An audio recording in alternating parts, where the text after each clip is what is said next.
जैसा कि थंबनेल में आपने देखा कि आइडेंटिफाई द पॉलिनोमियल, गारंटी है इस बात की कि इस वीडियो को देखने के बाद आप पॉलिनोमियल को आइडेंटिफाई करना एकदम सीख जाएंगे। कैसे? कोई भी कॉम्पिटिटिव एग्ज़ाम हो, स्कूल का हो, बोर्ड का हो एग्ज़ाम जिसमें ऑब्जेक्टिव क्वेश्चन आते हैं, आप लोग इस वीडियो को देखने के बाद पॉलिनोमियल को पहचानना एकदम क्लियर जान जाएंगे। तो 3 बातें सिर्फ मैं आपको बताऊंगा, सिर्फ और सिर्फ 3 बातें। उसके बाद ये सारे के सारे क्वेश्चन आप लोग खुद करेंगे और आप लोग खुद आंसर देंगे। ठीक है, तो स्टार्ट करते हैं कि पॉलिनोमियल को समझते कैसे हैं कि ये जो लिखा हुआ है ये पॉलिनोमियल है कि नहीं है। इसका मतलब ये हुआ, तो अगर हमारे पास लिखा है 3x² + x + 1, सबसे पहले जो वेरिएबल होता है, वेरिएबल किसी भी पॉलिनोमियल में, किसी भी एक्सप्रेशन में जो वेरिएबल होता है, वेरिएबल क्या है? x, y, z या a से लेके z तक कुछ कोई भी अच्छा लिखा हो उसको क्या कहते हैं? वेरिएबल। वेरिएबल पे जो पावर होती है, पावर जो होती है वेरिएबल पे, वो सबसे पहले तो नेगेटिव नहीं होना चाहिए, नेगेटिव नहीं होना चाहिए। मतलब क्या होना चाहिए? वेरिएबल पे पावर पॉजिटिव होना चाहिए। ठीक, वेरिएबल जो भी लिखा हो उस पे पावर कैसी होनी चाहिए? पॉजिटिव होनी चाहिए। और दूसरा, वेरिएबल पे पावर 1/2 या फिर 3/5 या फिर 2.5 ये नहीं होना चाहिए, नो। इस पे जो वेरिएबल पे पावर ओनली इंटीजर, इंटीजर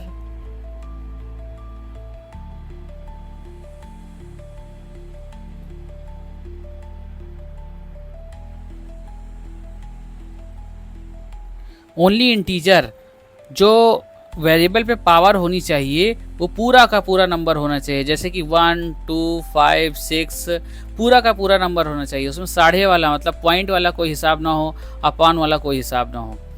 ठीक, एक तो क्या बताया? नेगेटिव नहीं होना चाहिए और अपॉन में नहीं होना चाहिए। तो कैसी होनी चाहिए पावर? पावर पॉजिटिव होनी चाहिए और पावर इंटीजर होनी चाहिए। किस पे? वेरिएबल पे, सिर्फ और सिर्फ वेरिएबल पे। गिनती पे हो सकती है, जो उसके साथ गिनती लिखी है उस पर पावर कैसी भी हो, निगेटिव हो, पॉजिटिव हो, इंटीजर हो ना हो, अपॉन में हो, ठीक है, कोई बात नहीं है। लेकिन जो वेरिएबल है उस पर ओनली इंटीजर नंबर होना चाहिए और पावर कैसी होनी चाहिए? पॉजिटिव होनी चाहिए। अब चलिए क्वेश्चन को करते हैं। ये हमारे पास है क्वेश्चन जिसमें 3x² + x + 1 जो वेरिएबल है हमारे पास, उसमें इस पे पावर कितनी है? x² है, यहाँ पर x की पावर कितनी है? 1 है। तो जो हमारे पास वेरिएबल है उस पे पावर 2 है, एक पे पावर 1 है, इंटीजर नंबर है दोनों पे।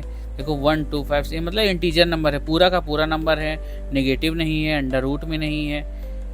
तो ये क्या है? ये पॉलिनोमियल है, ये पॉलिनोमियल है। अब अगला क्वेश्चन करके देखते हैं। √5 x³ + 2 x² + 1 जो वेरिएबल है उस पे पावर कितनी है? 3 है। वेरिएबल पे पावर कितनी है? 2 है। 5 गिनती पे अंडर रूट लगाओ, अंडर रूट का मतलब होता है पावर 1/2 से √5 लिखें या 5 की पावर 1/2 लिखें, बात एक ही है। तो √5 यहाँ पर लिखा है और यहाँ पर x³ x² गिनती की पावर कुछ भी हो, अपॉन में हो, पॉइंट में हो, कोई फर्क नहीं है। लेकिन वेरिएबल पे देखो पूरा का पूरा नंबर x³ x²। इसका मतलब ये भी कैसा है? ये एक पॉलिनोमियल है, क्योंकि वेरिएबल पे पूरा का पूरा नंबर है, पावर पॉइंट में नहीं है, नेगेटिव नहीं है। ठीक, अब ये वाला क्वेश्चन करते हैं।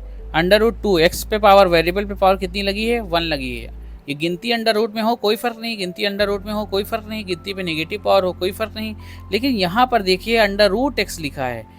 √x का मतलब होता है x की पावर 1/2। अब देखिए वेरिएबल पे पावर कैसी आ गई? फ्रैक्शन में आ गई, इसलिए ये पूरा जो है ये पॉलिनोमियल नहीं है। समझ गए होंगे आप लोग।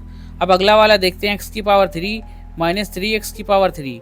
अब इसको कैसे करेंगे? हम लोग जानते हैं, आप लोग शायद ने पढ़ा होगा कि जब पावर नीचे से ऊपर आती है तो यहाँ पे प्लस लगा है ना, +3, x³ +3।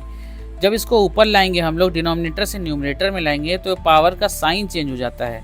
अगर माइनस होता तो प्लस, प्लस होता तो माइनस। x³ हो गया +15। अब देखिए वेरिएबल पे पावर निगेटिव आ गई, लेकिन वेरिएबल पे पावर निगेटिव नहीं होना चाहिए। तो इसका मतलब ये भी पॉलिनोमियल नहीं है। अब इस वाले क्वेश्चन पे आते हैं, x की पावर 2 और ये क्या लिखा है, अंडर रूट, पूरे पे अंडर रूट लगा है। इसका मतलब क्या हुआ, अंडर रूट 2 और अंडर रूट x लिखा है, क्योंकि रूट दोनों पे मल्टीप्लाई में ऐसे लिख सकते हैं हम लोग। तो एक बार फिर से वेरिएबल पे पावर 1/2 लगी है, अंडर रूट में है, तो ये पॉलिनोमियल नहीं है। अगला वाला देखते हैं, 2x, ठीक है, अच्छी बात है। अभी आपको बताया गया जब ये नीचे से ऊपर जाएगा तो क्या हो जाएगा, x की पावर -2, पावर नेगेटिव नहीं होनी चाहिए, ये भी वेरिएबल, ये भी पॉलिनोमियल नहीं है। अब ये वाला देखते हैं, कोई आंख बंद करेगा और बता देगा कि x अंडर रूट में है तो इसलिए ये पॉलिनोमियल नहीं है। लेकिन देखिए यहाँ पर आप गलत हो गए। कैसे, x की पावर 2 + 3, x की पावर 3/2। और आपने पढ़ा जरूर होगा कि जब डिवाइड करते हैं और बेस सेम हो तो पावर सब्सट्रैक्ट हो जाती है। x की पावर, x अंडर रूट में है, इसका मतलब x की पावर कितना लिखा है, 1/2। जब ये ऊपर आएगा तो क्या हो जाएगा, -1/2।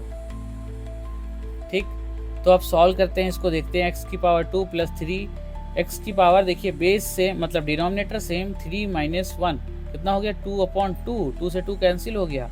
क्या लिख सकते हैं, x की पावर 2 + 3x। ये क्या, ये तो अंडर रूट x, आपको लगा था कि ये पॉलिनोमियल नहीं है, लेकिन सॉल्व करने के बाद क्या आया, x की पावर 2 + 3x, ये तो पॉलिनोमियल है। तो आंख बंद करके नहीं बोल देंगे कि ये पॉलिनोमियल, अंडर रूट x जैसे ही देखा वैसे ही, थोड़ा सॉल्व करेंगे। ऊपर पावर 3/2 ऊपर गया जब, तो ये -1/2 बन गया, और इसको जब सॉल्व किए तो क्या लिखा है, ये x ही है जो रूप बदल के ये लिखा है, तो ये पॉलिनोमियल है। अब ठीक है, उम्मीद है कि आप लोग को समझ में आ गया होगा। अगर आप लोग को समझ में आ गया हो तो कमेंट में बताइएगा कि इस क्वेश्चन का कौन सा आंसर सही है, A, B, C या D। ठीक है, इस वीडियो में फ़िलहाल इतना ही। अगर वीडियो समझ में आई हो तो लाइक करें, सब्सक्राइब करें, और पिछली और भी वीडियो देखें। अगली वीडियो में हम लोग नया टॉपिक पढ़ेंगे, डिग्री ऑफ पॉलिनोमियल। तब तक के लिए इतना ही, धन्यवाद।